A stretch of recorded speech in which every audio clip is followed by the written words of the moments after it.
নমস্কার সবাইকে, পুটির রান্নাঘরে আপনাদের স্বাগত। আমি আজকে এখানে বানাবো ভোলা মাছের ঝাল। তো কড়াইতে আমি সর্ষের তেল দিয়েছি, তার মধ্যে লবণ দিয়ে মাছগুলোকে এক এক করে ভেজে নিয়েছি। সেই ভাজা তেলের ভিতরেই আমি দেবো কাঁচা লঙ্কা আর কালো জিরে ফোড়ন দিয়েছি। তারপর এখানে টমেটো, আদা আর পেঁয়াজ পেস্ট করে নিয়েছিলাম, সেটা দিয়ে ভালো করে কষিয়ে নিচ্ছি যতক্ষণ না মশলাটা থেকে তেল বার হবে। তো এইদিকে আমি আরেকটা মশলা বানিয়ে নিচ্ছি। হলুদ দিয়েছি, লঙ্কার গুঁড়ো দিচ্ছি, জিরের গুঁড়ো 2 চামচ মতো দেবো। দিয়ে মশলাটা এদিকে আমার ভালোই ভাজা হয়ে গেছে। এবার ওই গুঁড়ো মশলার ভিতরে একটু জল দিয়ে দেবো।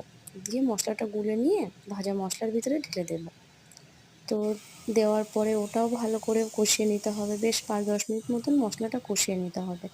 তো এখানে মশলাটা সুন্দরভাবে আমার কষানো হয়ে গেছে। তারপরে ভেজে রাখা মাছগুলো এক এক করে আমি দিয়ে দেবো। তো এখানে দিয়ে দিয়েছি, মাছগুলো সব সাজিয়ে দিয়েছি। তারপরে গরম জল দেবো, পরিমাণ মতন জল দেবো, যতটা ঝোল রাখবো। এবার ভাজার সময় তো লবণ দিয়েছিলাম, পরে আর লবণ দিইনি, টেস্ট করে একটু লবণ দিয়ে দিয়েছি। রান্না আমার এখানে